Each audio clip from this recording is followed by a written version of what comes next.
Yeah, what else? Huh? Sweet experience. Okay. Bringing up in a right manner. Bringing up in a nice manner. Okay. Teaching our culture to the child. Being a friend and a supporter. Being his friend and supporter. More affectionate to the child. Who? More affectionate to the child. More affectionate to the child. Someone said here. Sharing good and bad habits. Okay. Yeah, many ideas were there. See if we have covered everything. What does this say?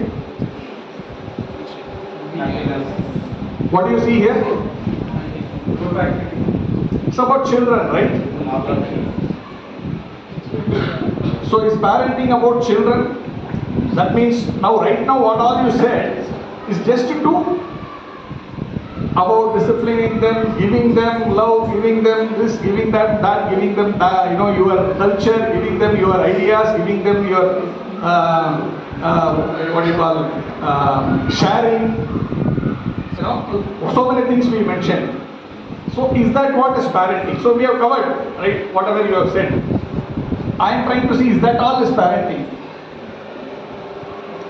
So we are now, okay, let's look at, what is this?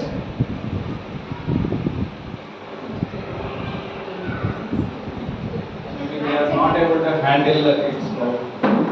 They are not able to. Who are they? They are dilemma. How to Dilemma. Okay. Okay. Anxiety. Yes. You wait. Sorry, I didn't mean to shut her up, but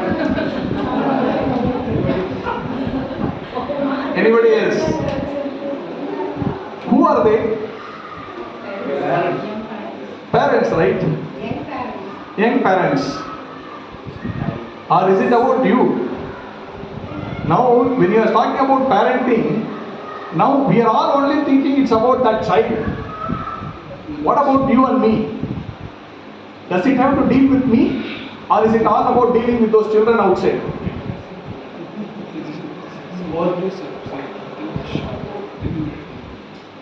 Is that what it is? Dealing about only the child?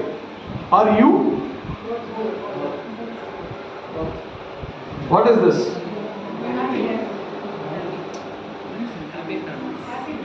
So the point is, our mindset, the minute when we say parenting, our thinking is, it's just about me dealing with that child.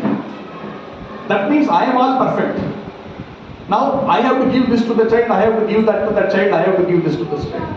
I am now coming here to find out what are ways to I can control the child, I can give him this culture, I can do this, I can do that, I can do that. Who is that child? It's not an object. Right?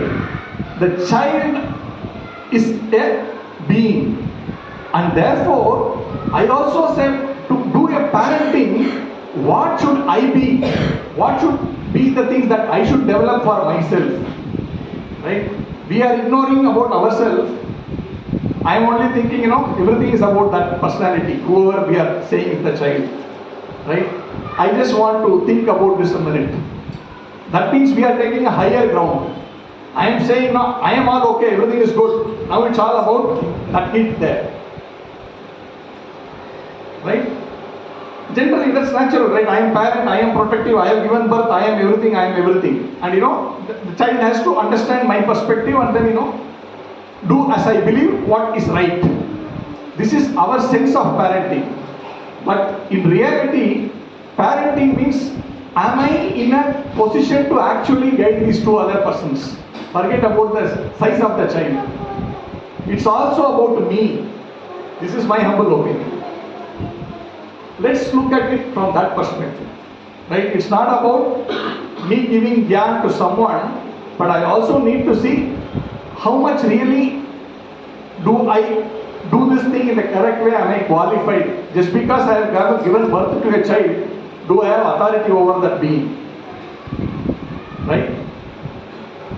our mind is always like that, right? Oh, this is my child, and I can do what I like, or what I think is right is what is right for the child. So that is some mindset I want all of us to think. I don't know whether it is right or wrong, but I want us to think in that direction to see what could be the other side of the vision, what we are not looking at. Does it make sense? Anyone disagrees on this aspect? Rohit Prabhu, feel free to speak as and when you. He is written nicely. Let her become the best human being possible. Yes, that's nice. Okay, now let's go to the next aspect of it.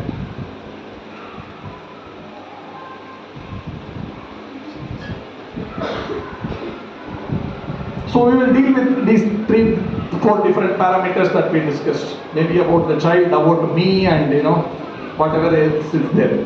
Now when we talk about the child,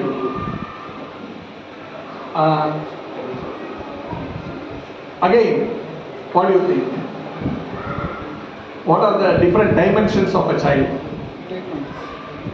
I mean, see, there could be 100 more than what I have put it down here. That I have put down, I think, 3 points here. There could be 97 more points you may bring up. All are also valid. But let's discuss that. What are the dimensions of a child? When you say child, I am parenting this child. What dimensions are there in that particular object called child? What are the different dimensions that you see? His or her behavior. Okay. Child without respect to their parent. Child without respect to the parent. That's also behavior. Okay. Anything else? His or her activity. Okay. Kindness. Dimensions of a child. So you mean to say the child is kind, or I should be kind to the child? Both should be there. Okay.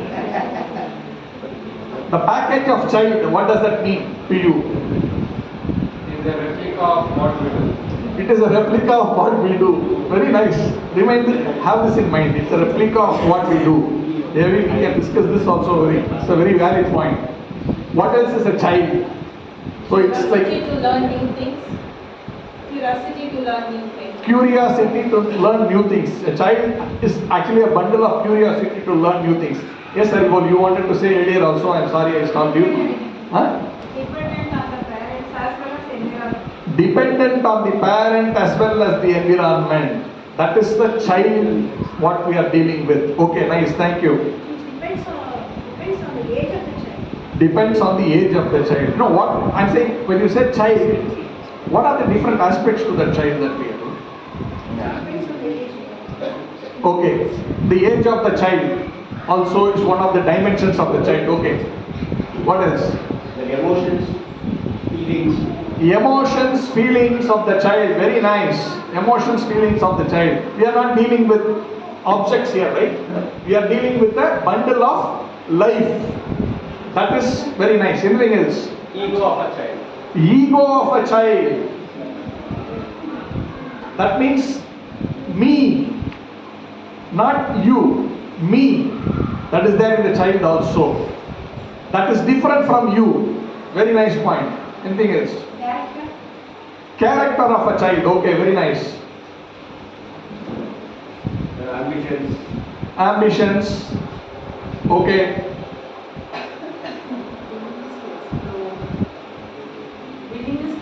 Willingness to explore. From the child's perspective, it's a maybe like inquire and related to that. Basically, someone who's curious to understand the world, explore and all that. Okay, nice. Many wonderful points have come out, and each one can be one seminar by itself. You all know that, right? But I am trying to look at it in a manner to say the root of that child. When you say root, like I would have, we are looking at it like, okay, when the child is there, what are his characteristics, what are his interests and all that. I am going even down below that. What is this? What do you make out of this picture? Huh? Health and spirituality, okay? Meditation. meditation, okay? Soul. The soul, spirit. Soul of the Soul. spirit, soul and its environment. Soul and environment, okay? You said something? Power and the energy. Power and energy. Someone said soul, someone said power and energy. Very nice. Actually, I was talking about that. Because, and he talked about the ego. When you say a child, it is something biological that I and my partner brought into life. That is our feeling when we think, when we deal with the child. That means in our mind, this is something very fresh that is just baked. It does not have any past, it does not have anything. Whatever from the date of birth is what is actually active. This is our understanding. That is one aspect of it. Do you know I am also a soul? The child saying that to us. Do you know? Now what is this? Innocent baby. Okay? Huh? Innocent sleeping baby. Anything else? The material body which has been acquired. The material body. Okay, very nice. Anything else? Any other thoughts? Yeah, it's simple, right? Photos like a baby sleeping and he gave it one more dimension to say it's a material body. Because we spoke about a soul and then it's a body. Yes, that means two components of the child. Because she's talking about a living force inside, right? That living force is something which we need to understand what it is to be able to deal with that character. And then, but what we see is only the body. That is most important also. I cannot ignore the body. I can't say, oh, you are soul. I will keep giving you a soul treatment. But what happens to the body of the child? There is this aspect of the dimension of the child which is called, you know what? I feel bad that you think I am just the body. I just put it there because most of us think the child is only body. Right? But there is something beyond which we will discuss today to some extent to understand. If you start at a superficial level, right, then how we understand the whole thing will be different. So, just from that perspective. What is the third one? What do you make out of this?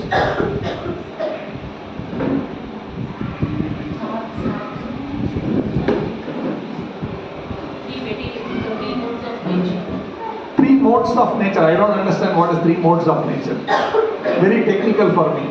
The different types of human beings. Different types of human beings. Okay, anybody else want to try? Emotions. Okay, very nice. Their nature. Different moods, different nature. Yes.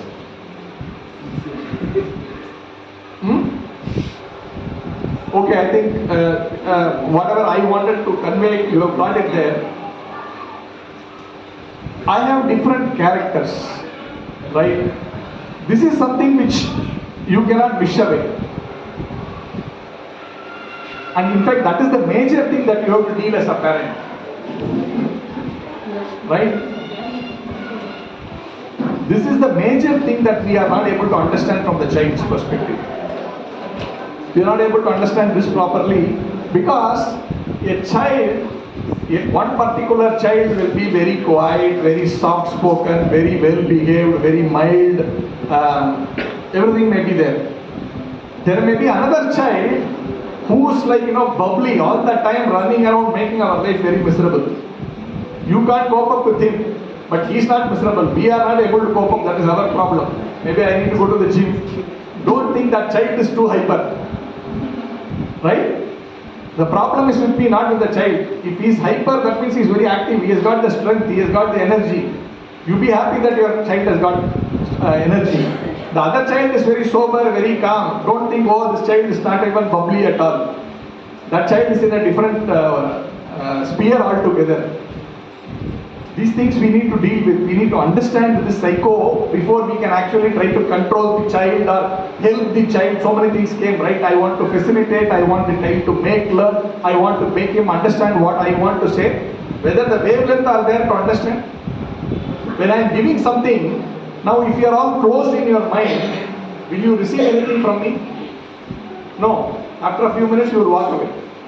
But if you are able to be in the wavelength in which I am thinking, then we can have a conversation. Otherwise, no. Right? So you need to understand where the child's gunas are. What is the child's nature is. Okay, and she called it as, what did you call Shruti Madhuri? You said some technical word. 3 modes of nature she calls it. That means the sattva, tamo and rajasic. It is the technical word in the scriptures given, the nature of the people.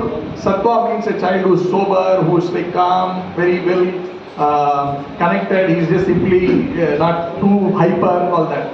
Another child who is like, very hyper, very go-getter, keeps on going around exploring different things all the time. That child is actually a little bit of a rajasic. That means he has that mood to understand, explore, all these kind of things. The third one is like, he's neither there nor there. He or she is neither here nor there. That means they don't understand much. There are also children like that, right? If you ask them, many children, you ask them, some child you ask, like 3rd standard, what do you want to become? One fellow will say, I want to become pilot.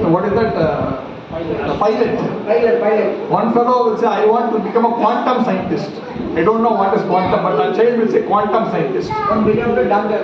One will say, I want to become a doctor. Another fellow will say, I want to shoot. I want to become a police officer. Now, where is this coming from? Right? Where is a quantum scientist and where is a police officer? That is driven by the guna, what we call guna or nature of that child. Today this is also science, right? It's not spiritual. This is science today. People talk about this, right? Find out what is your child's interest and then accordingly you put that child in that art. Like, you want to put the child in karate, you want to put the child in dance, you want to put the child in music, you want to come immediately yoga. From yoga, go to the swimming pool and jump there. After swimming pool, you just come over and then, do one karate exercise. And then come back and also you have to prepare for IIT, Baba. What is this? Then we put into that one. And then they say, no, actually, you need to behave the best. In this entire apartment of 250, my son has to be the best behaved child. So this is all there, but you also need to understand what is the nature of that child. So this is there. I'll give an example. I didn't put my son for IIT training, right? All parents do. But what I told him, boss, I asked him 100 times, do you want to try it first?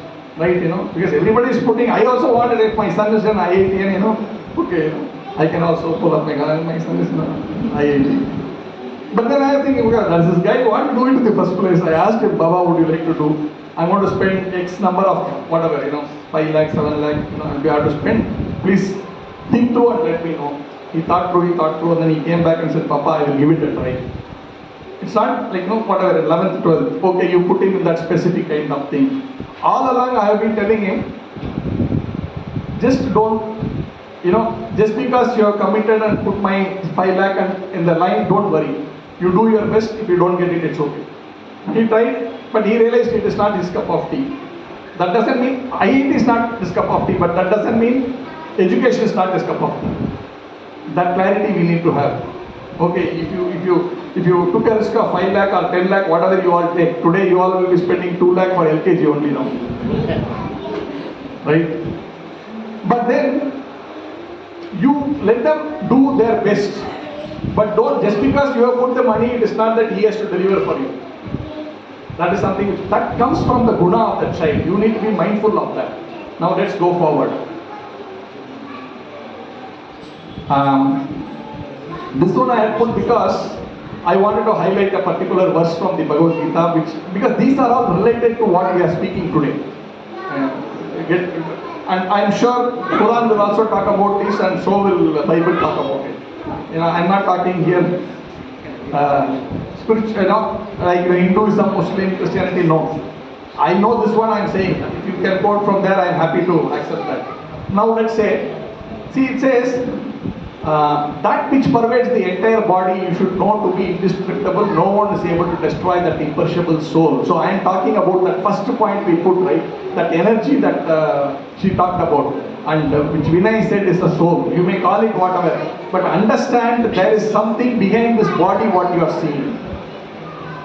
That's all. Whether you are a believer or not believer, I am not bothered. My point is that body, what you see is not what you see. There is something behind that, that energy which is there. Theoretically accept that. There is something behind that body which is there. You may have given it the tissues. You may have given it some of those things. But certain things you did not give. Right? And that means it is something different from what you produced. You need to understand that. So that is the first point. Now let's try to understand a little bit about this. I'm moving a little forward because I have a few videos. I want to cover a lot of stuff today. For the soul, there is neither birth nor death at any time. He has not come into being, does not come into being, and will not come into being. He is unborn, eternal, ever existing, and primeval. He is not slain when the body is slain. That is the nature of the soul. And that soul has come into your child's body. We should not be looking at this thing as a, okay, 1 year old, half a year old, 2 months old, 3 months old, some body. Why I am saying this is, this knowledge is going to help you deal with that child as all along the way. Up to now, our thinking is, this child is something which I have created, and I will direct it the way I will direct it, and it very well behaved the way I want it to behave. But I am bringing you a different perspective, a different perception. Yes, you have a role, but don't completely claim ownership of that. Give it its space. That is a living entity, which is an energy which has come, and fortunately or unfortunately it has come to me. That is one way of looking at the whole thing. Now let's look at the next point within that. What is the symbol? Anybody?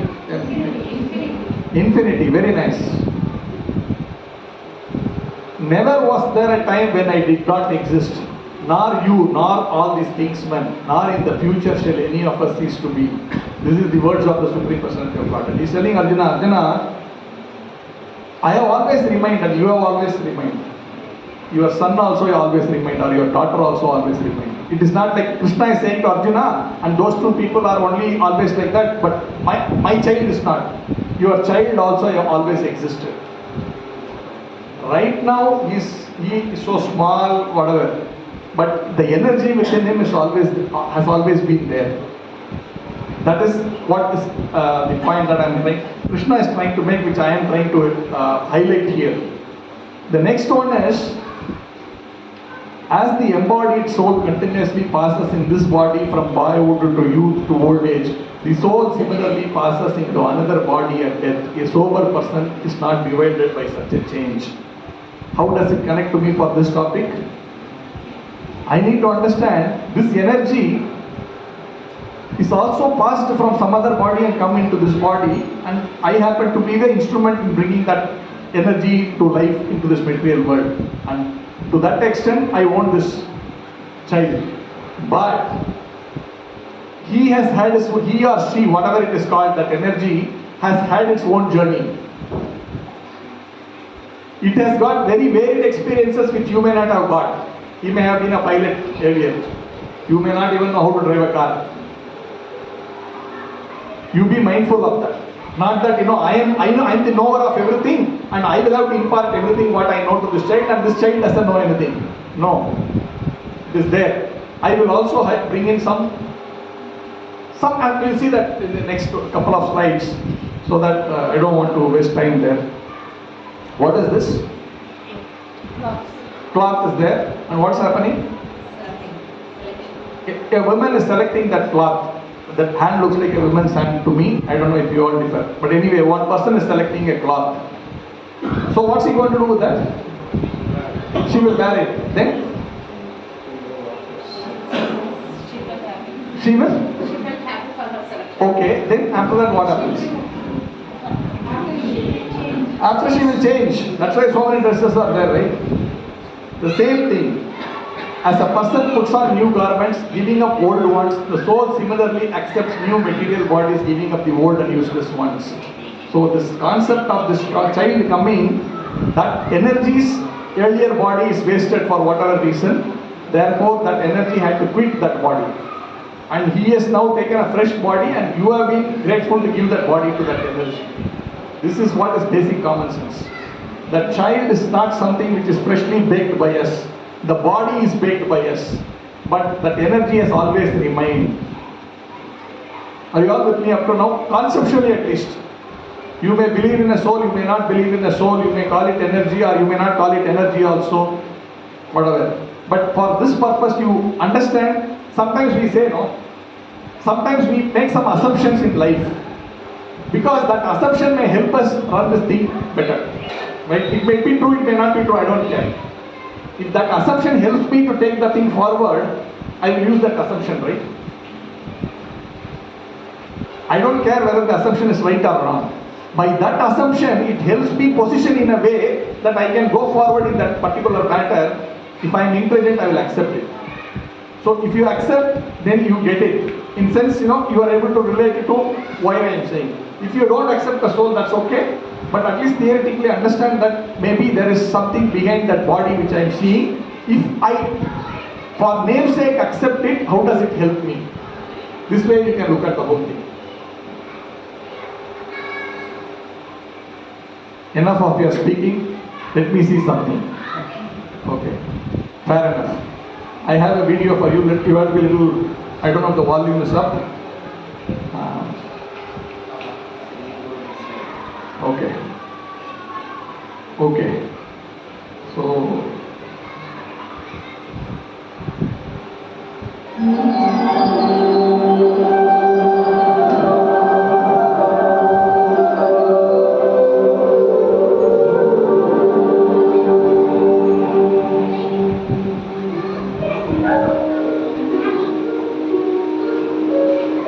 what I talked about, Let's consider 4 areas of scientific studies which strongly point to reincarnation.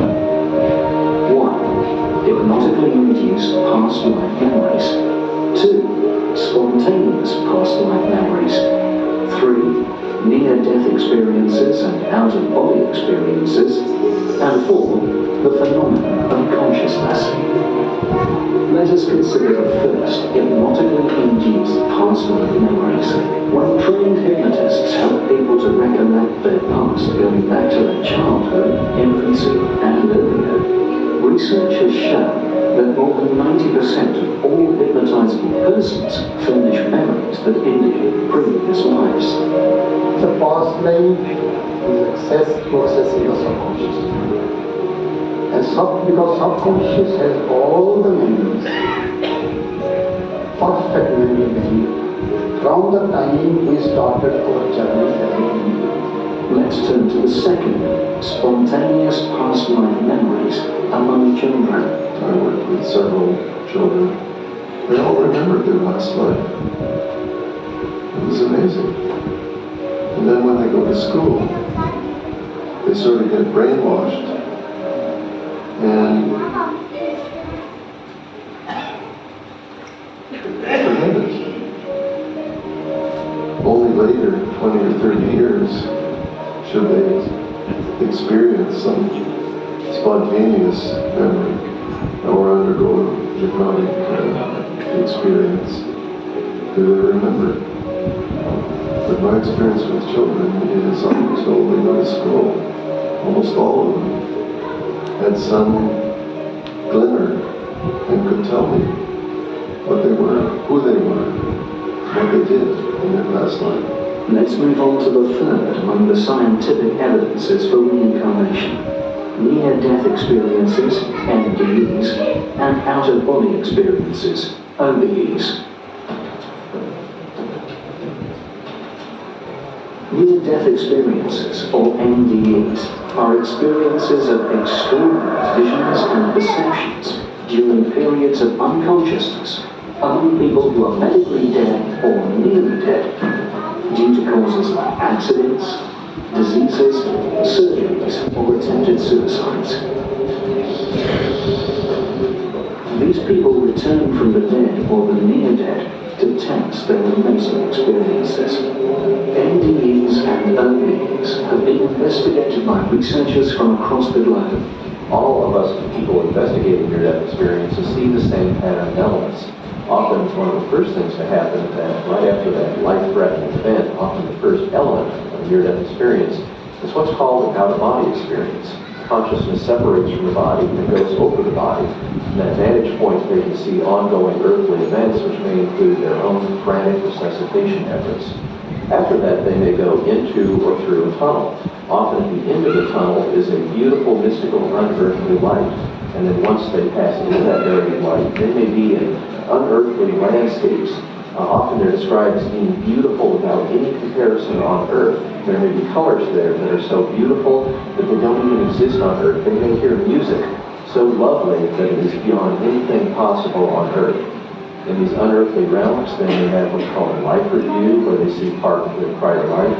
They may see their deceased loved ones, and they have joyous reunions. The people they knew on earth who died, and then ultimately, at the end of their experience, they often have to make a decision about returning to their earthly life or not. Could the mind which splits apart from the physical brain be, in essence, the soul, which continues to exist after final bodily death, according to some religious doctrines? Let's now discuss the fourth scientific evidence for reincarnation, the phenomenon of consciousness.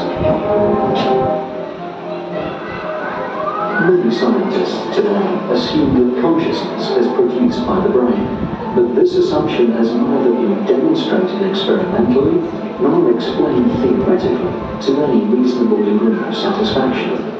But now there's an increasing number of scientists in various fields who dare openly to challenge this old paradigm. And we're moving toward what some have started to call post-materialist paradigm.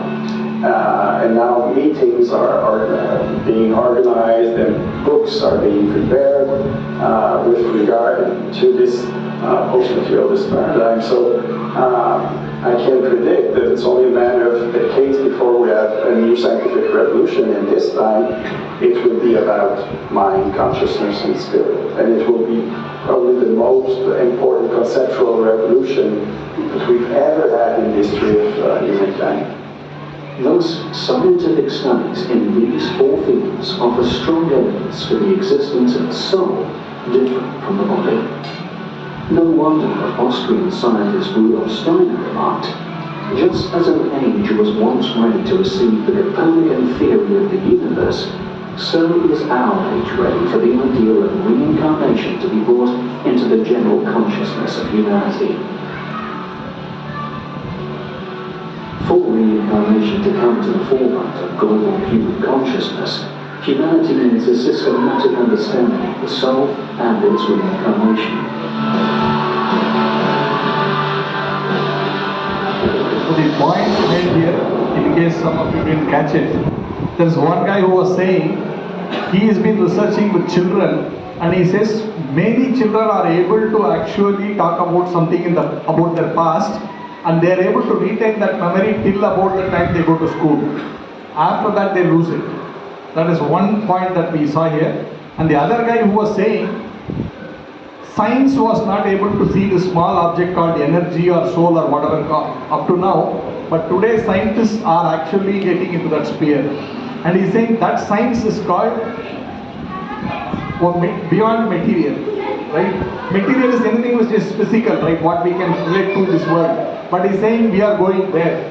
Someone talked about atomic energy so many years back, people wouldn't believe it, right? Today we are able to believe that. Someone talked about electricity, nobody believed at that time, but today that's for granted. Now there is this science which is advancing there. They are saying we are going above the metaphysical properties of this world. So this is coming. So we are already ahead of the curve. Because it's already there. Whatever slokas I mentioned, they talk about it, right? In fact, they give minute detail about the size of the soul also. 100,000 the size of the tip of the hair. If you can measure that, then you know that telescope is yet to come. But that will, I don't know, not a telescope but a microscope. But that is coming, don't worry. But I don't know whether we will be living to see it. It is just one thought to it. You may agree, you may not agree. That's another point. But my limited point is that the object what we think is a child we are dealing with is an energy which has come from elsewhere. Not that I created this energy. That's all I want. Beyond that, I am not talking anything more. I mean, that energy is going to help us. That kind of an assumption is going to help you deal with your child. That's my point today.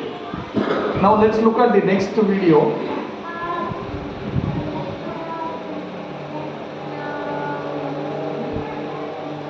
My name is Dr. Walter Senfu. I'm the president of Reincarnation Research. The pioneer in reincarnation research is How do we make it?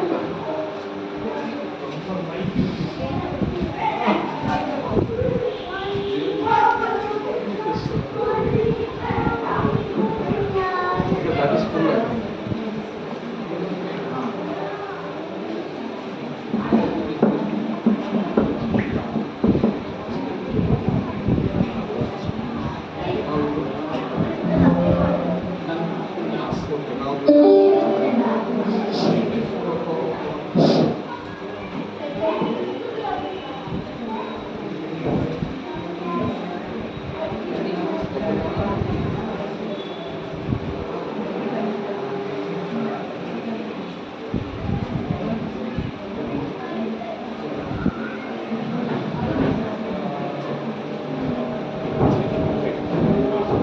My name is Dr. Walter Senfu.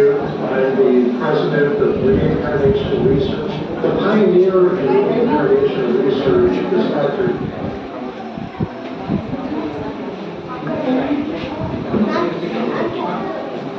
Okay. My name is Dr. Walter Senfu. I'm the president of Reincarnation Research. The pioneer in reincarnation research is Dr. Stevenson at the University of Virginia. For 40 years, he traveled around the world. Okay, can we all focus here? A lot of disturbances happening. Can we, it's okay, whatever we can hear. If they can't hear, you just step forward and listen. Being young children with spontaneous memories of past lives. From these cases, we can derive principles of reincarnation. One of the patterns is that people have the same personalities and talents and can look exactly like they did in their past incarnations. Okay, so this is a case where I talked about people having different characteristics, right? This is a case of a child who is exhibiting certain characteristics and they can relate to the characteristics of another person who existed earlier. And this has got relation to the next point you discussed. 9 years after Anne Frank died, when Barbara was a little child and said, "My name is Anna Frank," she had spontaneous memories of her past life as Anne Frank. At the time, her parents didn't even know who Anne Frank was because the diary of Anne Frank was not yet published, and they thought she was making this all up. What makes her case compelling is not that she has the same facial features as Anne Frank, but she had memories from childhood, and by the time she was 10, her parents took her to Amsterdam. And the father wanted to go see the Anne Frank Museum. Barbara said, "We don't need a cab, it's right near here." They said, "How can you possibly know? You've never been here." Somehow Barbara went straight to the Anne Frank house, looked at a wall, and said, "Mommy, look, the pictures of the movie stars are still on the wall." And her mother looked at the wall and said, "Barbara, there's nothing there." And the tour guide said, "Actually, the pictures that Anne Frank had flipped out of magazines of movie stars had been on that wall." That was the first time her parents realized her past life memories were real, or that her reported memories were not fantasies. And Barbara became a childhood writing prodigy, just like Anne Frank had her first book published at Okay, so here, that whoever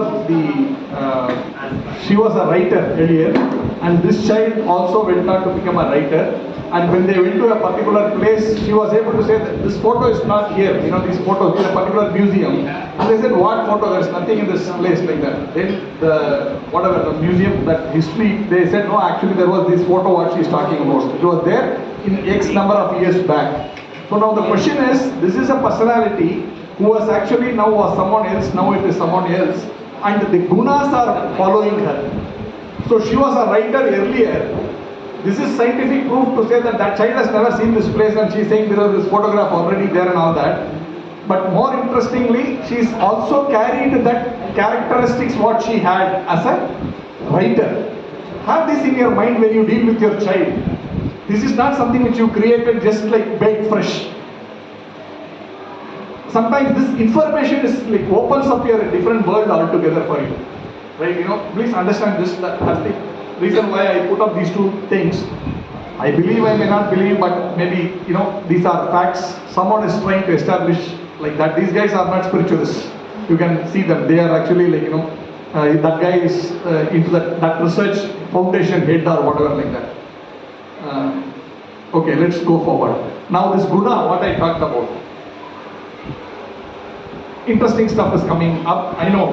One thing is, I don't want to just rush and say, okay, I have these 15 slides, I want to rush it through. I was telling them, you know, I don't know if you all saw the initial thing. I said, we want to do a sessions, not just one session, you know.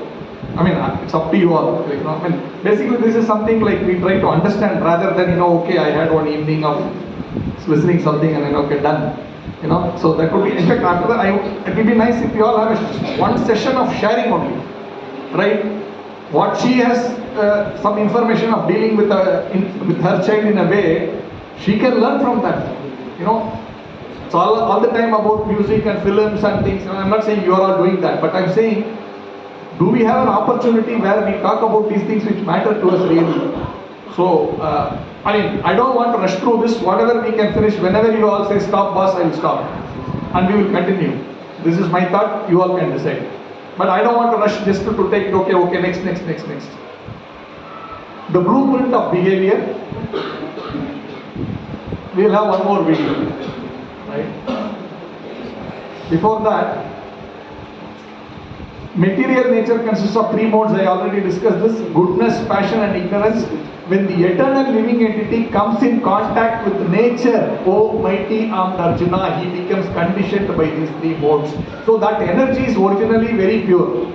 But when it touches this matter, what we all think, that actually gets a different conditioning. Right? Just like when you put your child in a school, right? Then his hairstyle changes. Right? That is called conditioning. He is conditioned to think, many of you will agree with me, I don't know if I can even say such things, but anyway I will say it because I am old school.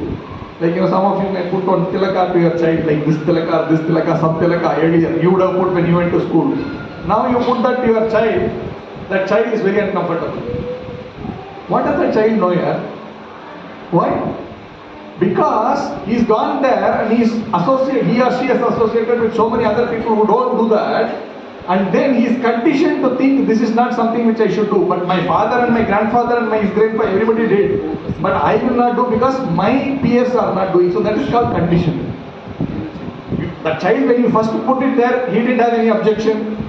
Why then tomorrow after 3 days he comes back and says, I will not wear this? That is called conditioning, right?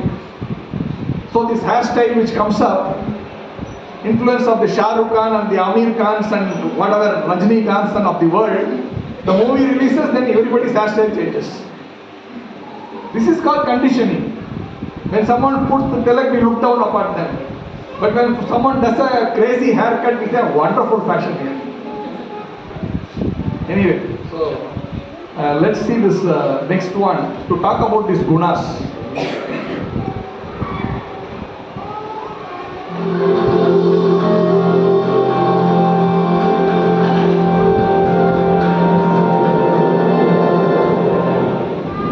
Jean-Pierre, let me start with you for a a simple definition of epigenetics. When people ask me about epigenetics, I just tell them, look at me, or look at the mirror. What do you see?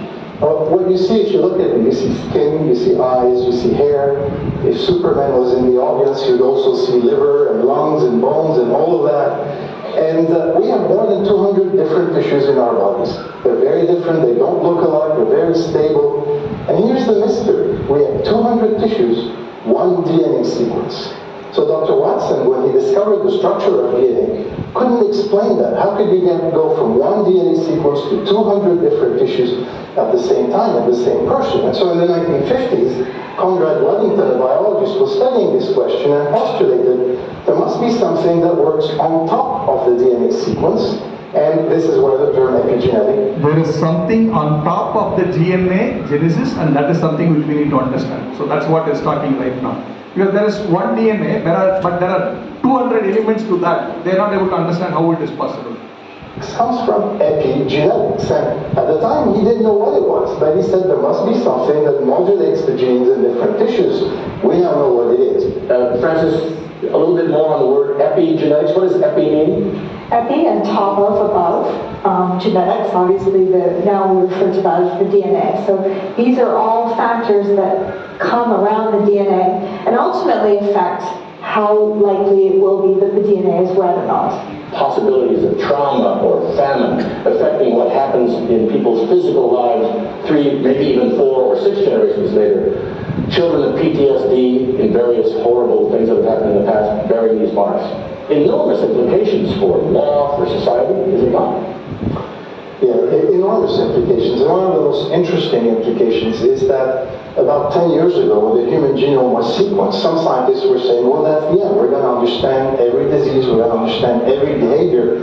And it turns out we didn't, because the sequence of the DNA isn't enough to explain behavior, it isn't enough to explain diseases. And that's where I think the field of epigenetics took off, because even hardcore geneticists started saying, wait a minute, why are these people with the same DNA behaving differently or having different diseases? And they started paying attention to us. On that point, people with the same DNA, we all have heard of identical twins, the same DNA at the beginning, and as they grew to be older and older women, differences appeared. What is this teaching us, Nancy? Well, when the first discovery came to light that, we have these identical genomes, but they start diverging in terms of their character, in terms of what they're doing in the individual, there was evidence that there was an epigenetic divergence. So when you're young and you're twins, you have very similar epigenomes. When you're older and you're twins, you have very divergent epigenetic features. And so the implications was that as you walk through life, as you have your unique experiences through that lifespan, your epigenetic changes are mirroring those experiences. So to be specific here, what you all have learned is that genes can turn on and off, and that they need instructions. They don't just sit there and do what they do. They need different instructions, and they get different instructions to do different things at different times in a person's life. Exactly. Having DNA is great, we need it. But we need to also know when genes need to be turned on and turned off. So the light switch, the timing is incredibly important to development and functioning. Okay, this is very nice. The point that she's bringing is that particular energy, as it develops various experiences, that becomes the characteristics. They call it epi, whatever, I don't even get what the scientific term. But now you combine both of this, that this energy always existed, not that it became manifested only when you gave birth to the child. And then this is being gaining experiences all through its existence. You combine these two. Your behavior is based on your experiences in life. You may see some people, right? They may have become very rich, they may have everything. But that generally when they speak, it's always about future. That means maybe at some point in time they were very scarce in resources. So whatever little they had this thinking about saving for the future or whatever. But today they may have all the money in the world, but they still be thinking like that. Why?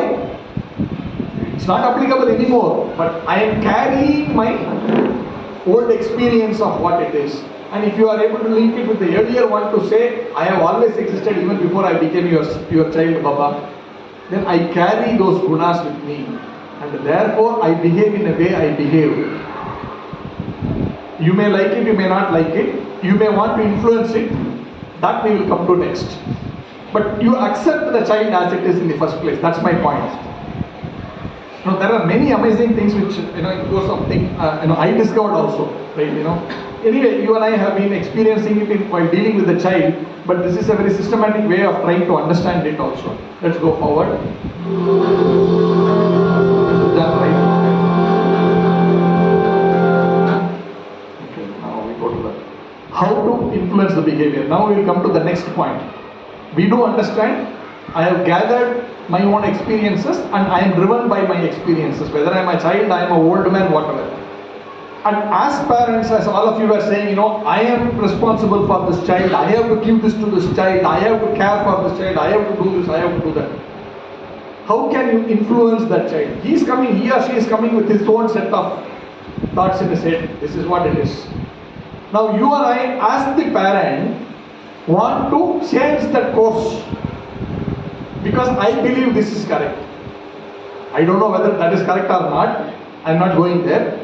But if you want to influence better, I am saying for the good. How do we deal with this? What are the things which we can look at? The Lord says, whatever action a great man performs, common men follow, and whatever standards he set by exemplary act, all the world pursues. Already the Shah Rukh Khan and the Amir Khan example we have seen. Whatever great men set examples, we and our children follow. I don't want to exclude us because we also follow Shah Rukh Khan and Amir Khan. Nothing wrong with Shah Rukh Khan and Amir Khan, don't get me wrong. Because these are leaders today, I am taking their name. If it is someone else, I would have taken their name also. Like Tendulkar, or Saurav Ganguly, or whoever is today's Virat Kohli, Modi, and then Abdul Kalam, right? All these are leaders. These are our leaders in different spheres of life. We follow, right? When there's a 2020, the parent is as good as the child. I follow, right? I'm crazy about that Mumbai Indians or whatever that is. So, and my son is crazy about that hairstyle. Nothing big different, I have a grey hair, he has a black hair. Maybe that's the only difference. Anyway, I am a being, he's a bee, at the end of the day. So, nothing wrong with it. But I want to bring these points to this. That child, don't look at it as your position in beyond a point. Now let's look at the next, this one for this. This is all from the scriptures, Bhagavad Gita 3.21. What are the influences that we can make or we want to make? These are straightforward things. Can someone quickly call out? No need to think. There's no hidden agenda here. Straightforward. What does the scripture say?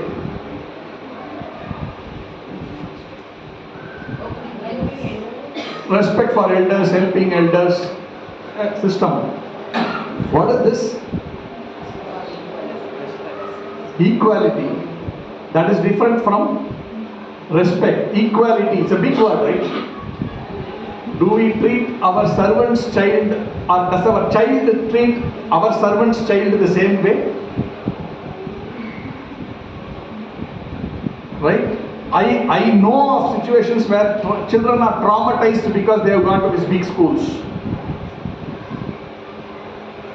I am not saying in the air. That child is getting traumatized because she or he has gone to a school which has these kids coming in Benz car. This child also has a big car, that's different, but not as good as a Benz maybe in their minds. And that child is treated like I don't know, I don't want to use the words, but you all can relate to this. Right? We are also subjected to such things. Oh, this guy wears this thing, very, very crazy looking dress he is wearing and coming. You are not thinking, but many people think at us like that. Oh, these fellows, old fashioned, these are extinct, dinosaurs are coming out here, right? That is inequality. How does it matter? I am a human being, you are a human being, so why are you looking at me so differently? There is no equality there, right? And these are subtle things which are there. Now look at it. This is what How to influence behavior? What is this? I can. So what is it? Whether you can or you can't? You can. What does that show? Positivity about that. If you are positive, if you are very energetic, your child will only get that one. If you want to influence your child, I can attitude. Not a sulking mother, sulking father. No, that doesn't help. This is, what is this? Superman. Yeah, Superman thinks what? I don't know. I just put it there. What in my mind I had some other meaning for it. What is that? Huh? Okay, a confident man and wife. I googled for confidence and this picture came. I thought, okay, they are standing very confidently. I thought I'll put it. Anyway, then good manners. What all are there within that? What else can be there? Good manners. Whatever you want your child to have, everything is there. Right? How does that happen? Good manners to the child. Huh? From parents. Right? Yatyat acharati shrestha visa, right? Whatever the leader does. See that child who's sitting there, do you think he's watching the stuff there in his hand? You ask him after this program over, he will give you a lecture about who I am. Don't think he's a child. He knows. He has his perception of what it is. So sometimes we think my child doesn't know, I will behave the way I behave. Bacha hai, hey, child. No. The child knows, has his own views. He talked about ego, right? You may appreciate it or not, that's a different story. He has his view of who I am. What is this fellow trying to do here? He will say, this uncle came and did this. Something he will say. That is his view. But we may ignore him and say, this child, forget him. No, he has a perception of what is happening out here. Right? So that means you and I have a very major role to play in terms of how our manners are. When you expect a manner from your child. Right? All our parents here, so I won't get into the nitty-gritty of what manners are, but you can see many of the time we are not well behaved. I am saying we, includes me. Right? Like for example, when my wife put up her hand for the first time, I shut her up. That's okay. I excused myself, but I didn't go back to her with that hand. Again, okay, now you tell me, did I tell that?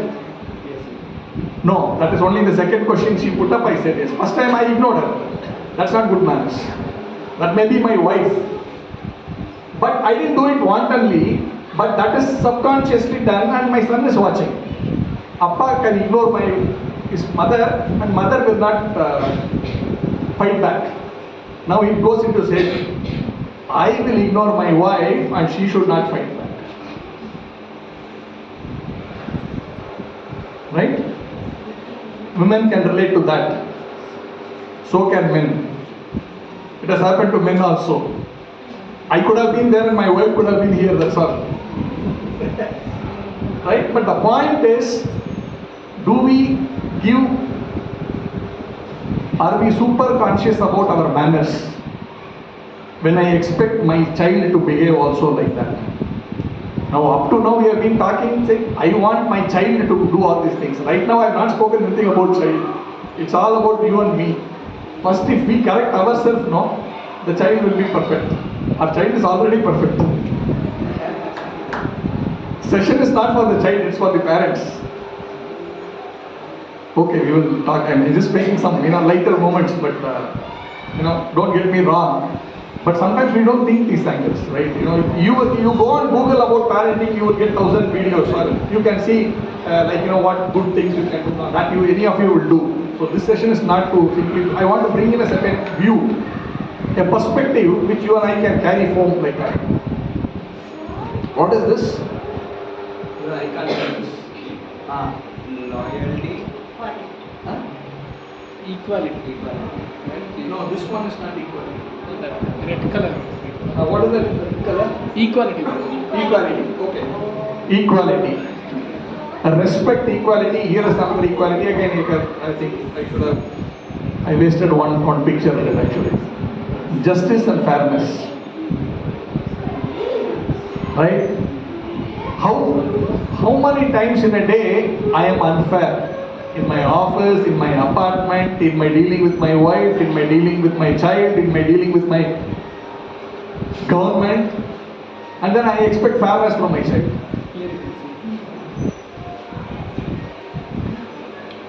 So before my child is not like this, he's doing this, he's doing that, where did he get it from? I need to first ask that question, where did he get this from? First question is, is it your other friend, is it your other friend, or is it that next neighbor? First thing, is it from me? Because you are the first hero of the child. You and me are the first hero of our child. I cannot deny that.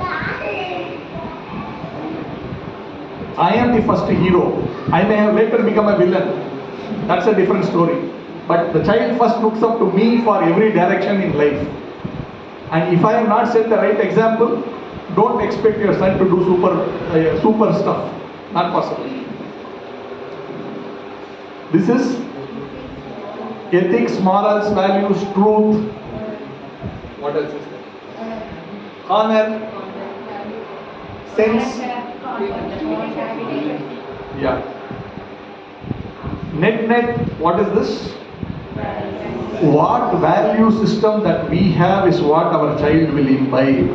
If my value system is all ulta, don't expect the child to have a straightforward value system. He has seen me dealing with so many nonsense. And what right do I have to ask that child, hey, you don't watch the cell phone for, whatever. And if you are all the time watching a cell phone, what right I have to tell my child you cannot? I may say it artificially, he says, I know. He will not tell you that. But he's not changing his behavior, means he's telling you that, Appa, I know you. What are you preaching to me? Right? That is in the back of his mind. What time should I stop?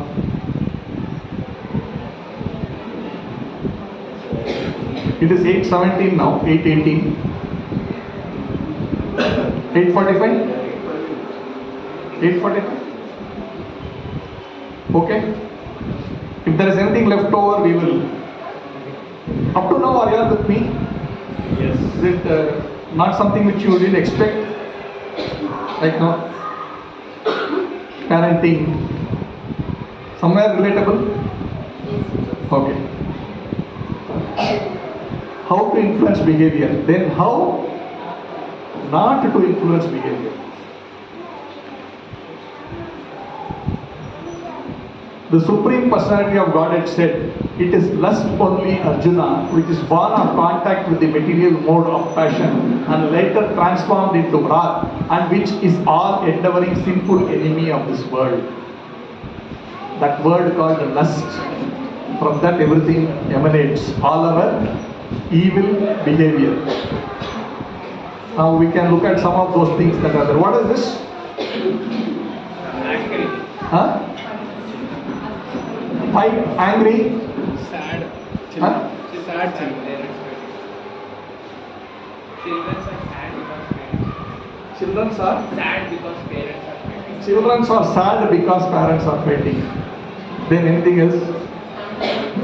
Huh?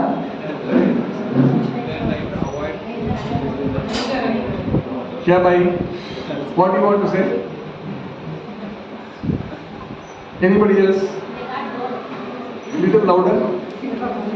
They got bored. They got bored. Very nice.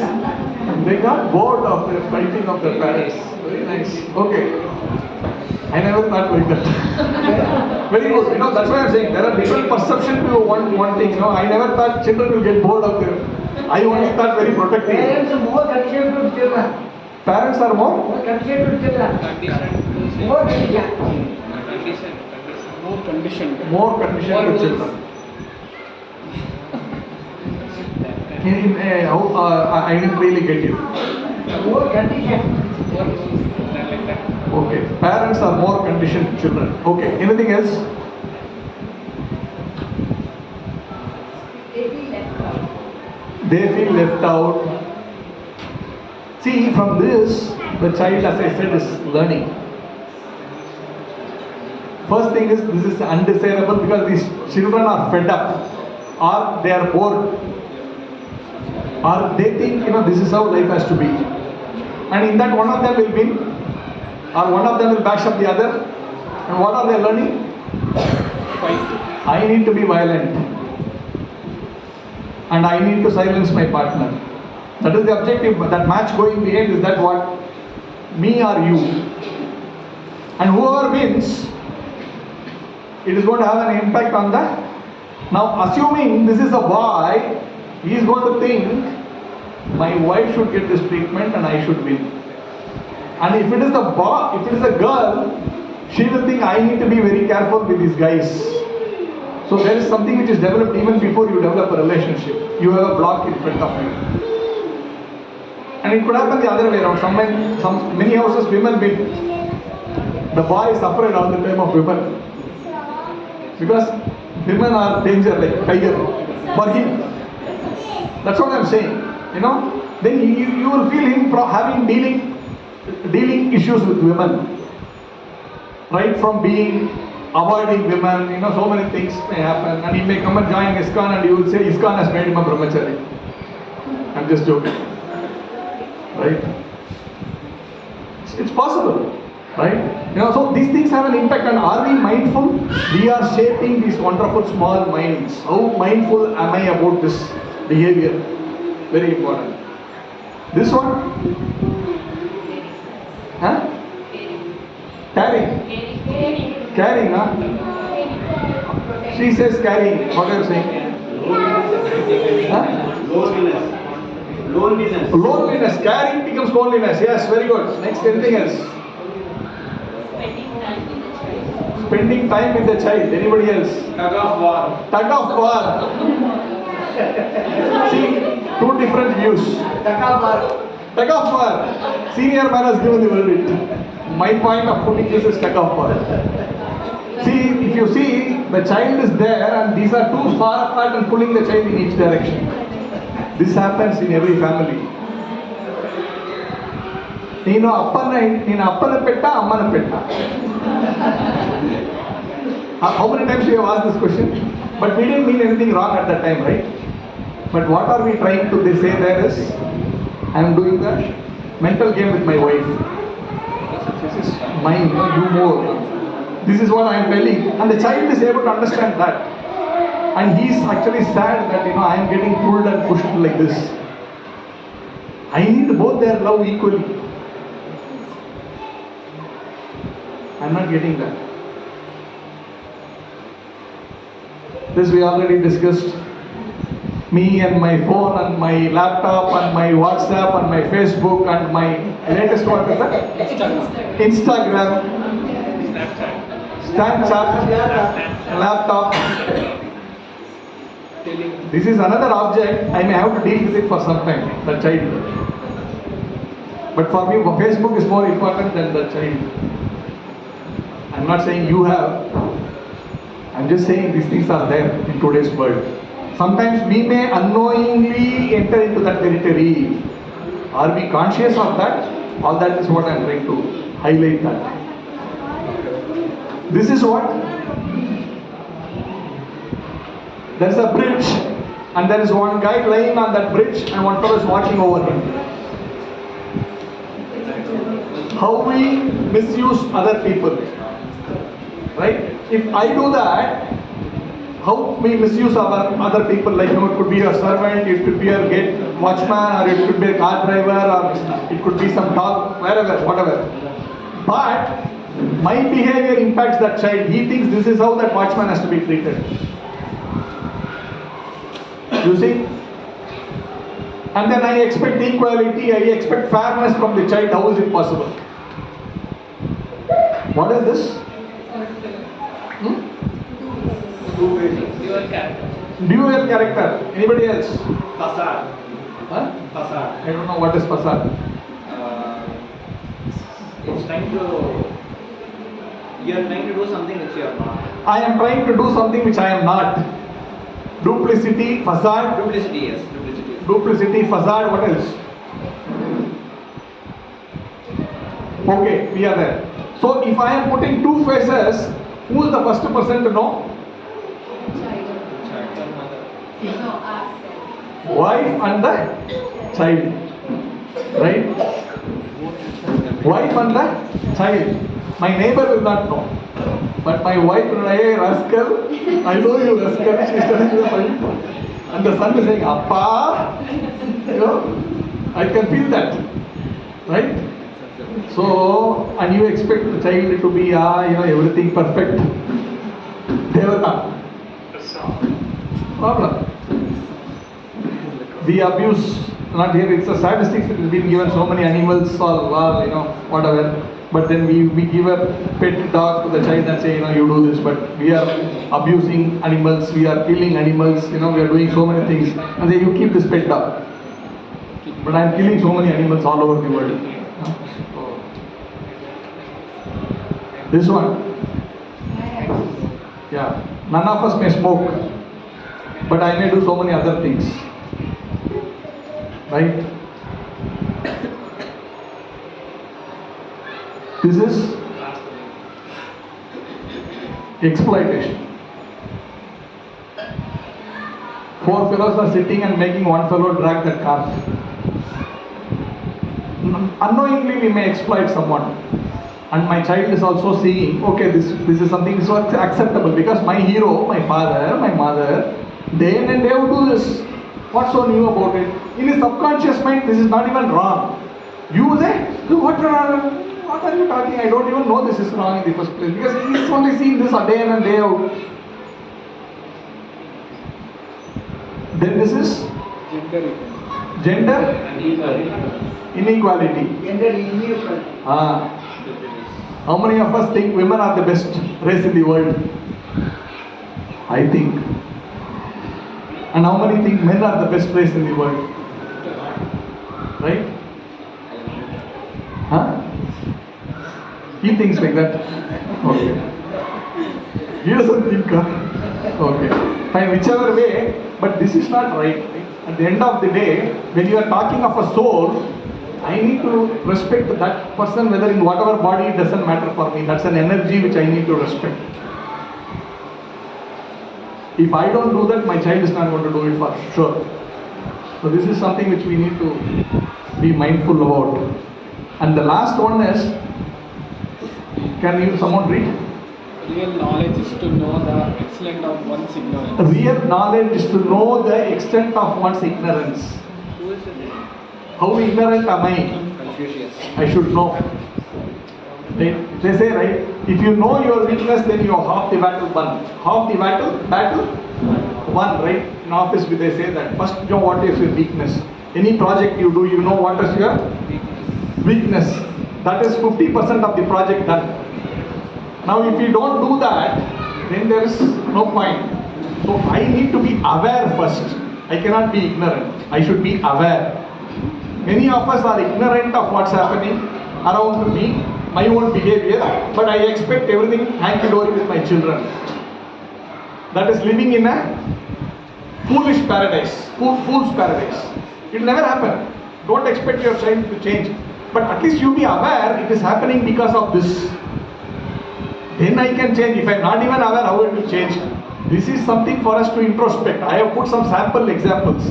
But there could be so many things in my life which none of you know, but I know inside. Or I may have to know, I may not still know it is not wrong, possible. But explore. That is the me time that you and I have to spend for ourselves. Very important. How to deal with the child. Okay, so much about me and I am fed up here. You first get out of our apartment. I came here to correct my child and you are correcting me all the time. You get out. Okay, I have come to the point. No, actually, this one. The point is, it's always important that first before throwing, what do they say? Mud at the other person, I need to first see my own self. That is what I am saying. Nothing. Don't get me wrong. I am not saying any of you are like that. But if my house is clean, great. If it is not, let me introspect. That's all I am saying. I am not saying throwing aspirations and it applies equally to me. Just because I am sitting here, that doesn't mean I am a saint or I am a guru or nothing. Right? My son knows. Same thing applies everything to all of us. But are we ignorant about it, or are we trying to do something about it? Are we trying to put that fairness hat and see the whole thing? That is our journey in life. I have got a few videos here.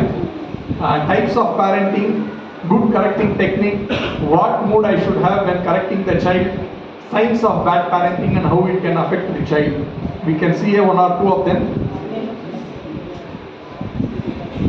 Okay.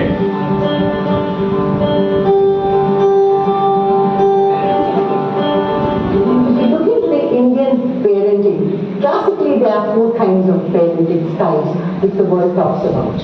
One is called the authoritative parents. Authoritative parents are the best, where they have certain discipline, at the same time they respect their child's view also, and they have a via media which works out both ways. The majority of our parents are authoritarian. Do I have told you so, you have to do it. Do you get it? Do you see that in you? Authoritative parents. Just for consumption. We have been brought up like that. Now you have the authoritarian parents are that's why you'll find that, no, do it this way.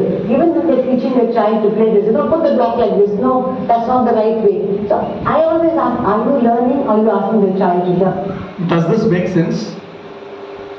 If any of you didn't hear it properly. You make a child do a blocks, and the child is doing, and you say, no, don't do it like that, do it like this. Are you learning or is the child learning? That's what she is asking. Authoritarian parents invariably bring up kids who are very timid, who do not even think for themselves, That child will become timid, she is saying. Then I need to introspect. Do I want my child to become timid? If yes, do that. Maybe that's your goal, that's okay. But at least be aware. If I do this, this is the result. I mean, they just do what is maybe you think they're very well disciplined, but honestly, that has killed even the decision making.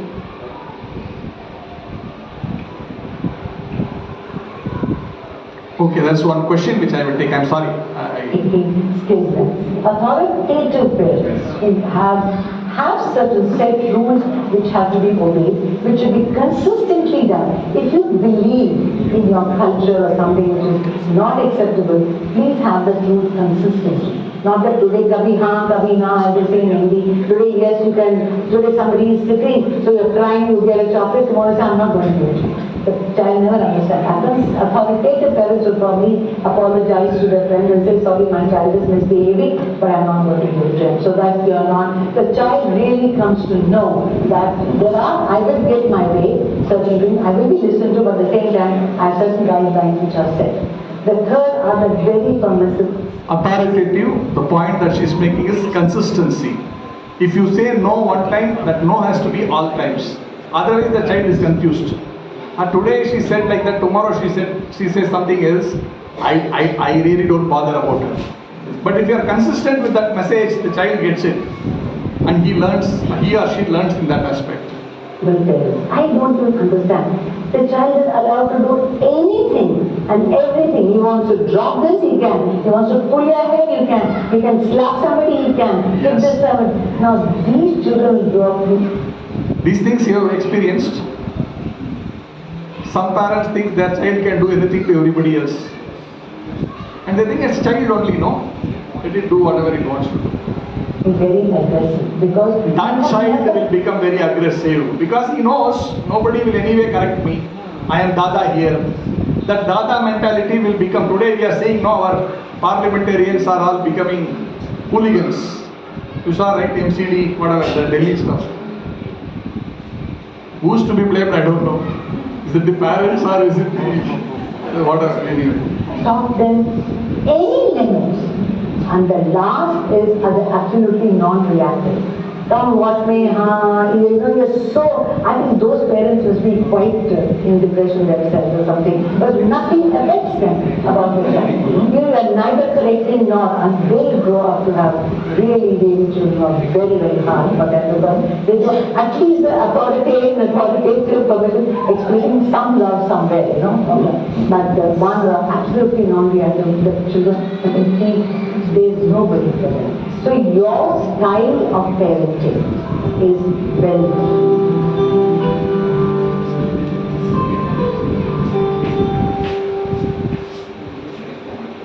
Another 10 minutes is there, maybe we can see one more video. Good correction technique, right? If you want to correct a child, what technique we can apply?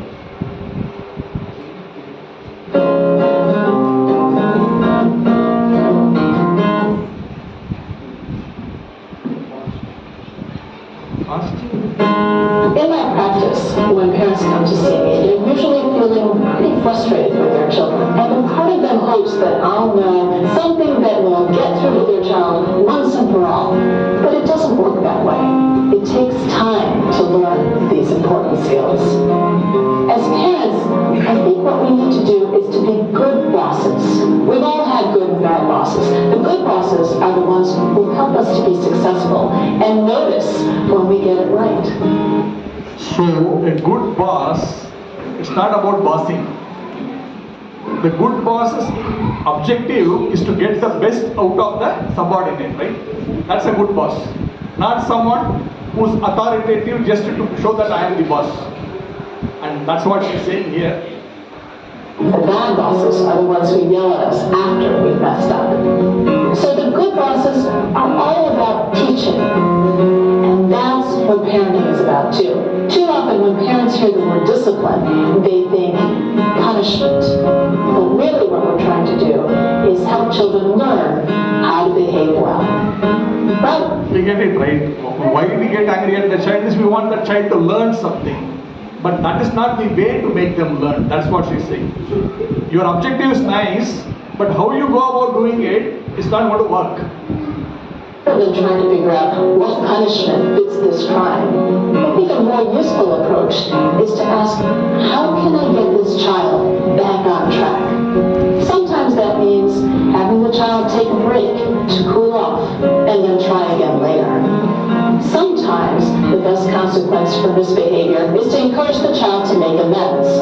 So if your daughter knocked over her brother's tower, you can say, Jeremy is feeling very sad. What can you do? So here a child has knocked off something relating to that sister. Now naturally as parent I can say, hey Pascal, why are you doing like this? She's saying that's not the best way of doing it. She's saying, let's say the sister, the boy who did it is Ganesh. Hey Ganesh, your sister is feeling bad, how can you help her? The same object of making that child feel that, I have done something wrong, but the way you approach that subject is completely different here. To help him feel better. We can't help children move forward by convincing them of their badness. So, beautiful word. We can't help children move forward by convincing them of their badness. You can't convince anybody. What we need to do instead is to help them, to teach them the right way to respond. Very nice. Simply she used the right words. Right?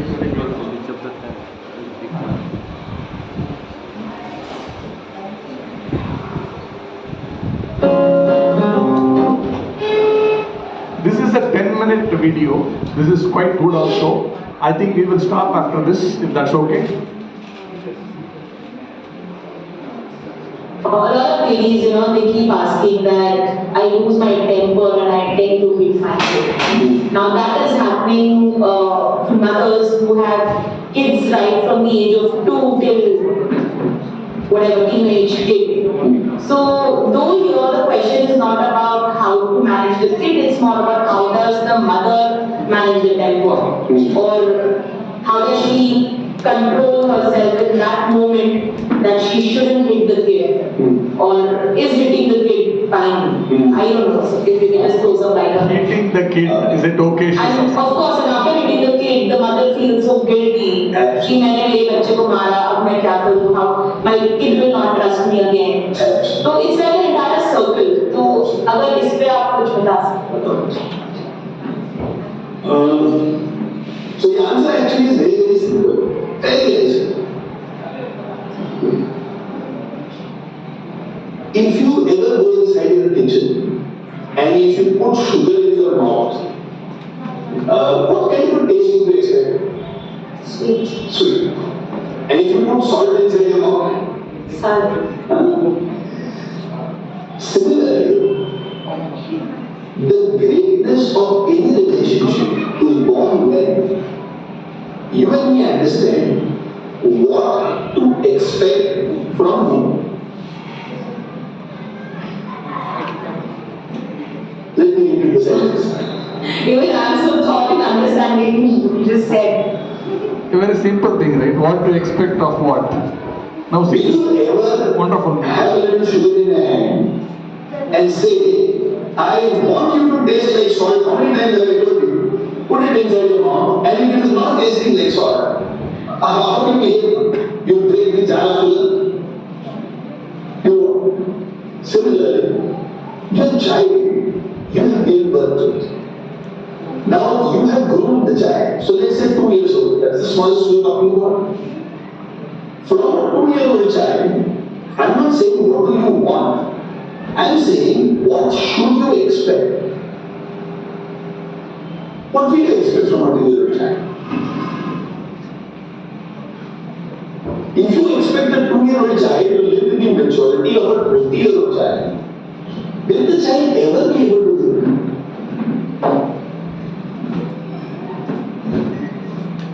You understand what I'm saying? I definitely understand what you're saying, right? But वही होता है ना कि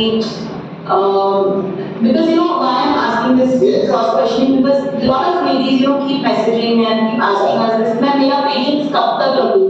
मैंने बहुत try कर चुकी हूँ. वो बिल्कुल खाता ही नहीं है, वो बिल्कुल सुनता ही नहीं है, वो लोगों को बच्चों को मारता है, पढ़ाई नहीं करता है. मैं बोल के थक गई हूँ. After that level, still what next? यानी कहाँ तक वो एक mother? Because see, we are talking about how to understand a child, okay?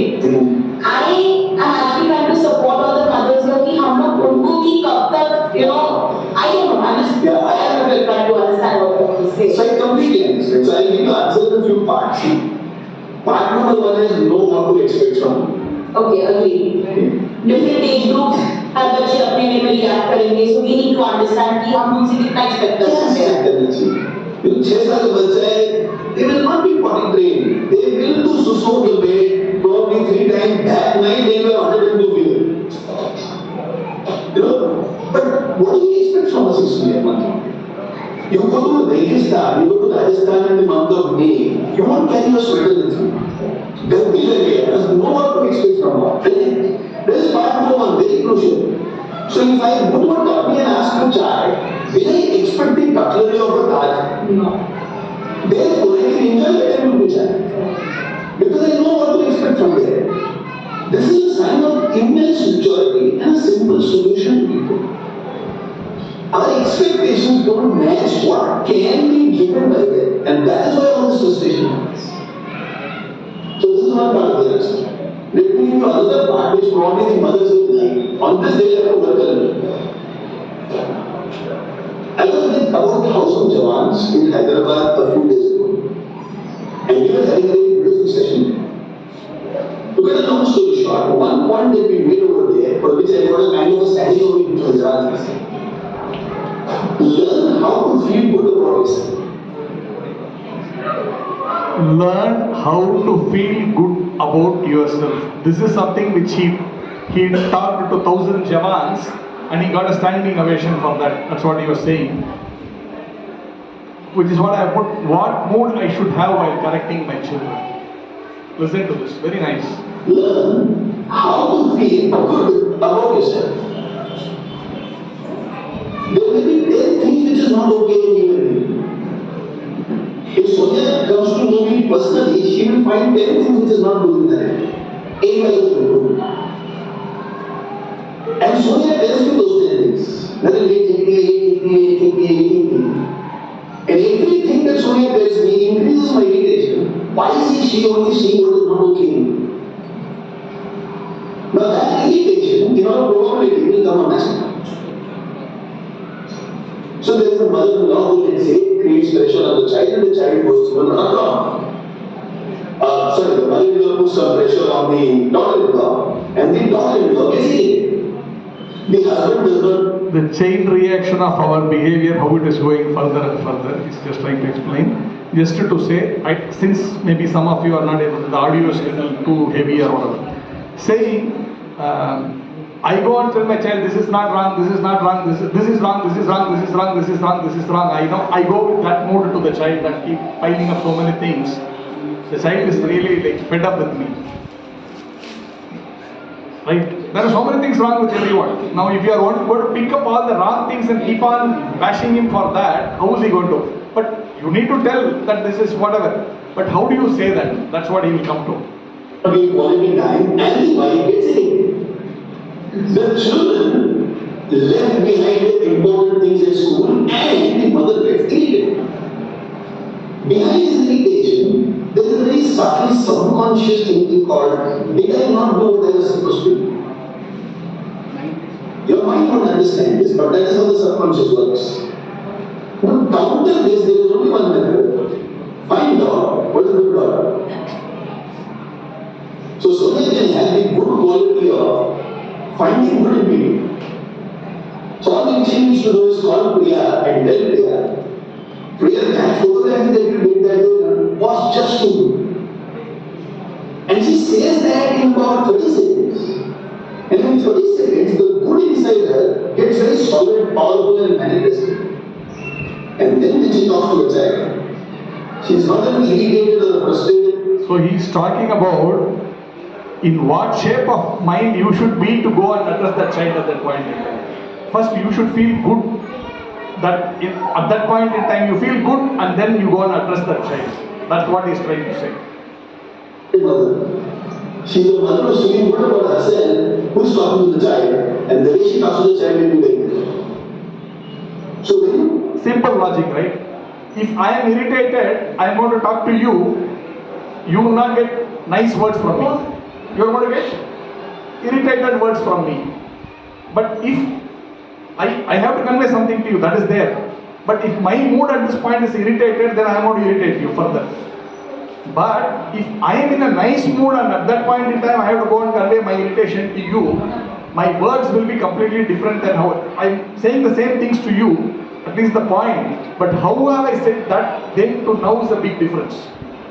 So he is saying, you hear.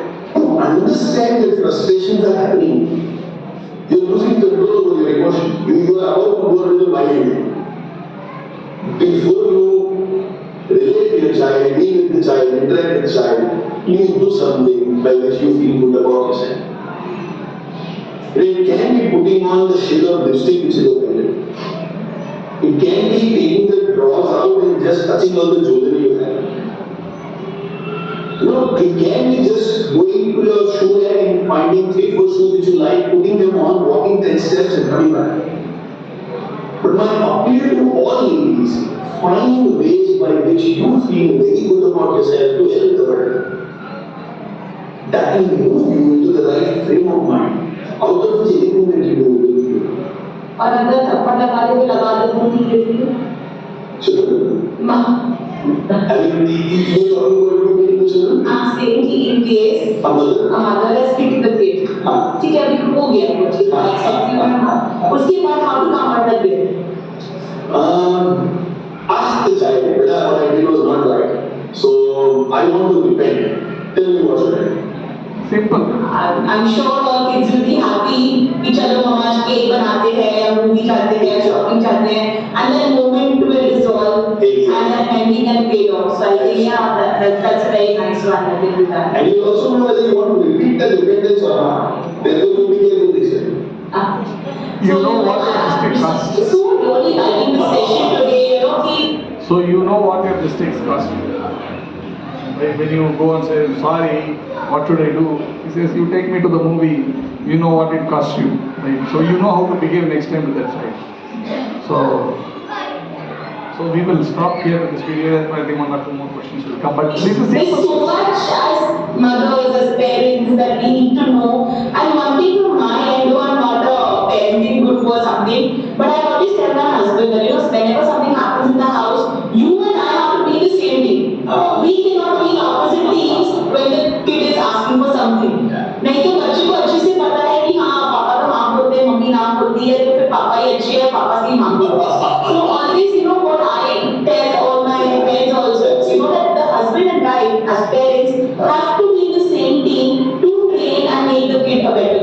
Consistent messaging from both sides. Absolutely. Completely. So we move on to the next question now. Okay, so I will. Next one is the question. It will end there. A lot of ladies. 51. I will stop here. There are just one or two more videos.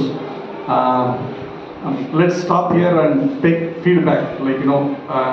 Is there some thoughts what you all want to say? Maybe 10 minutes if you all want to reflect. With our own this one, this one with my child, something like that. Whatever you want to share. And here Rohit on the Zoom is asking, how do we teach our child that failures are okay, not lose the happiness or feel like a failure? Happens to all of us, right? I talked about my son that he was not later interested. So how do we? So all along the way I have been telling him, it doesn't matter if you don't get it. I'm least bothered about that. I was telling him, this is going to prepare you for something else. Doesn't matter. The end game doesn't matter. Your journey matters. Rohit, the point is, your journey matters, not the end result. His journey of preparing for that has put him in a better state wherever else he is doing now. And he is better equipped to handle this because he is trying for something much higher. And this will be a cakewalk for him. And by the way, he is in army, whatever. So it doesn't matter.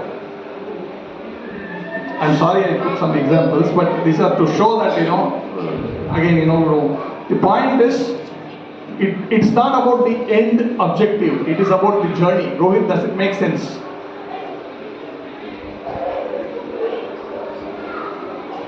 Yeah, so not all childs are made for everything, right? One size fits all doesn't work. That doesn't mean this child is incapable of anything. My son is the best harmonium player in Bangalore, I will tell that. Nobody else can say that, right? He's not from IIT, that's okay for me. You can't put every child in one kind of a framework and say this is what it is, right? So, you have to know what actually your child's strengths are and play to that strength rather than playing on his weakness or her weakness. And end goal does not matter beyond a point.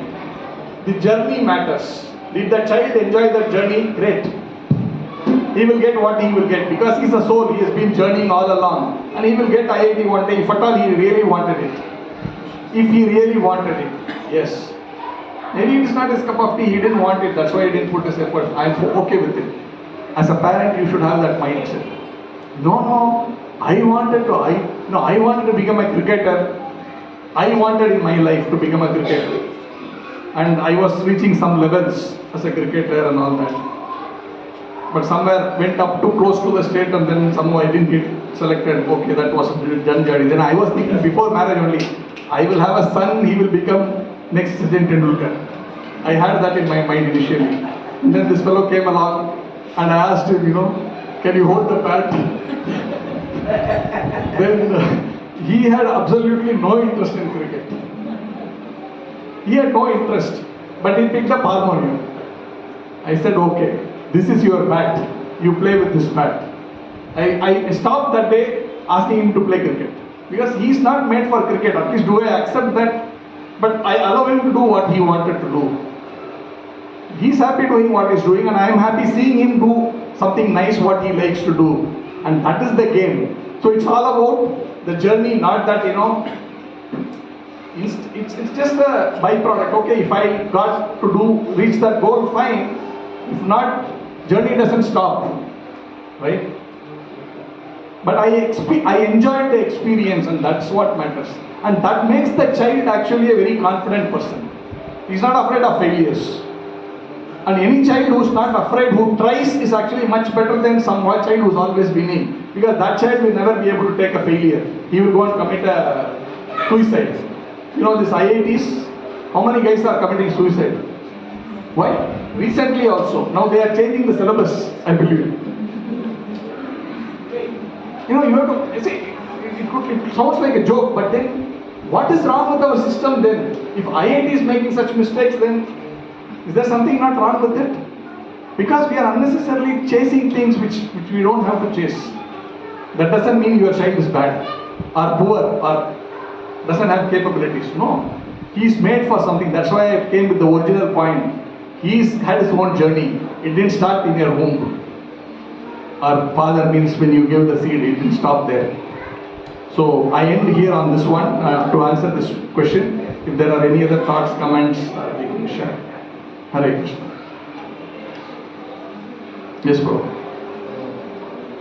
How to make the child to learn to handle different situations? How to make the child learn? Tough situations. How to make the child learn tough situations? Handle the tough situations. Wonderful question. In a way, that was answered in that video. If you are an authoritative person, your child will never learn to handle tough things. If your style of parenting is authoritarian, he will never learn. How he can face tough situations is if he is able to experiment himself without you holding his hand. You need to give him freedom. That's a very wonderful point. Today, if you see, many of them are running after their mothers. Nothing wrong in holding the mother's saree. But there is something wrong also with it. You are a man at this point in time, not a child.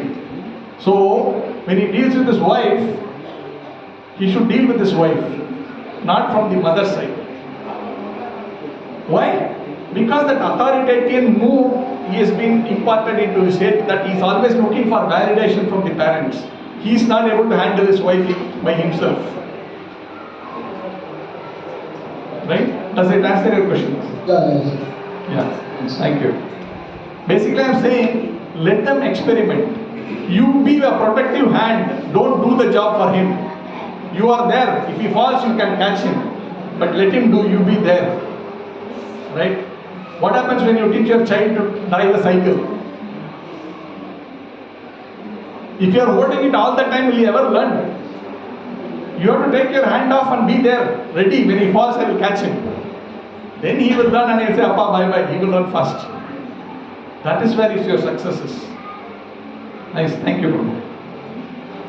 Any other thoughts, any other questions? Yes, Prabhu. Common message from both the parents, so that will not happen in all the situations. So how the child will take it? Common messaging by both the parents, that will not happen all the time. How will you be? To that extent, you should expect your child to be confused. How uncommon it is, to that extent your child is confused. You decide what you want to. How much you want to confuse your child, that's up to you. But that's a fact. If you are sending two different signals, it's confusing the child, and he will say how to get my thing done in a way you want. But that lady talked about consistent messaging, right? That's important. That doesn't mean you don't want to give that to the child. The child asks for something. If both of you say no, that doesn't mean you won't give it. But you expect some behavior after which you will give. That message is important. I know as a mother you don't want to say I won't give you child, right? You want to give. But you have an expectation of when you will give. Let that be common between the father and mother. Don't set different standards. Yes, thank you. Was it okay? Anything else? There were some points about bad influence on children, right? Like for example, the quarrel between the parents, or something like me first attitude, like our exploitation on it. So don't you feel it is all common nowadays? Yes, right? So we are already accepting it, right? See, the society says this is okay, And then you don't expect see, the problem is there, right? I talked about a value system. And you have to define what is your value system. If you are thinking just because that guy is doing, he is bribing, and therefore I will also bribe, and then that is the normal standard, fine, that's the society stand, I can't help it. But a country is not going to be successful if there is going to be lack of value system here. And that is why we have gone to so much mess in this world, right? So that means, he is bribing, that's okay, I will also bribe, and that's okay, my child can also bribe. No, I'm not trying to see, that's a different issue. This, whenever the fighting between parent rights is mostly emotion based. You don't plan and do things, like driving is like you plan and do it. Yes. Which is bad. Yes. It is not out of thought outburst. Yes. It comes, you might have, maybe after a day or so, you catch up. Yes. I feel it is very normal. As long as it is fair, see, emotions are always there, right? See, today when I spoke, I would have used some, out of, in that heat, I would have used some words. I used the word rascal, some of you may have felt offended, right? But it was not really meant to call any of you rascal, right? It was not like that. Then, the question is, did I mean it that way? That everybody can see it here. So, if I shouted at my wife and my son saw it, he is also going to see how did I patch up with her. Right? Then he will understand there is fairness here in this dealing, but emotions are also there in life. Then that's a good learning. So I'm not saying you will not fight. I am saying you should have a value system in whatever you do.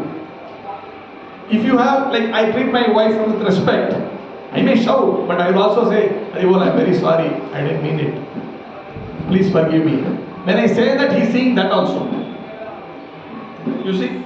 Then he understands. My father was this little emotional, he's like that Rajasic type, but he's also having good values. He goes back, he's not gender biased. He goes to my mother and he apologizes. He sees that also, right? So that's the point. Because we cannot be like machines programmed like that. That is not what I'm saying. But we need to circle back to see whether things are, how do I set things right. Like I may shout at my child, that's okay, she says right. Then do I go and apologize? Because I respect you as a soul. Many times I call my son Prabhu. Right? I call Ratik Prabhu. I don't see him like a child. I see him, this guy is a soul there. Right? Why I should respect only Sundar Pillai and not Ratik? It doesn't matter. That's the soul. Then when that respect is there, everything will work out. I may shout at him, that's okay. He may shout at me also, that is also accepted. But later does he come and say, Appa, I should not have done that. That's all. Forgiven. Does it make sense, bro? Okay.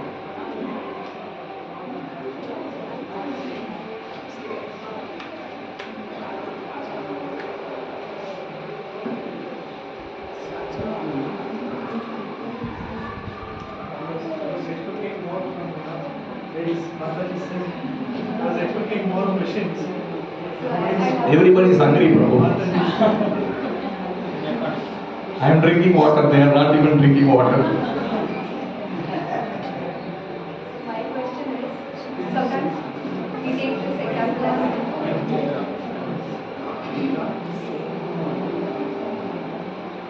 so sometimes you see these parents being really calm. Really calm and patient, but you see the child is opposite, aggressive. Yes. So can we take it as like, the parents start feeling guilty about this. So is this okay? Why will you feel guilty? As if we are going in a patient's way, but you see that child being really aggressive. So the society doesn't really accept that. So the parents are really blamed. To help with society. Yes. First, if that child is aggressive, I am not recommending aggressiveness. But I am saying a child can be very rajasic. That's a guna. And that rajasic guna can make a child little aggressive. But as long as it is within the value system, that's okay. You are Sattvic, he is Rajasic. You remember Prahalad Maharaj and Hiranyakashipu. That guy was Rajasic, this guy was Sattvic. You can't say no, you also have to be Rajasic. That is a different living entity. It has its own journey. That means that child, you have a different journey, but you have come together for whatever reason. But can you moderate that Rajasicness? That's your job as a parent. And how can you do that? Use the right techniques. Everybody will learn in that experience. So you are the one who is giving maximum experience to the child. Can you mold that child with your Sattva Guna so that his Rajasic comes down slowly? But expect Rajasic nature. Don't deny that. But how can you mellow it down? That you can do by your behavior. And you are already having that because you said I am Rajasic, Sattvic. Great, it worked. But give him time. That's all. Hare Krishna. Thank you.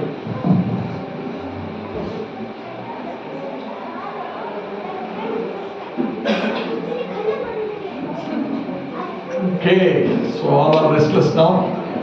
So we will stop here. Was it okay? You said 2 hours spent well. Do you feel like that? Lifting of hand, not for my sake. If you really feel, you can say, I am not affected at all. You thought 2 hours made sense for you? Nothing is new here. Everyone is parent here, they know. This reinventing the wheel, they say, right? Some me time, I call it me time for myself to soak in that thought of my child and me and how I deal with things. That was what I said. Okay, so Achyuta Prabhu, anything else you want to add? Yeah, I'm done. Should take away the mic from you. Thanks. You can use that mic. This mic.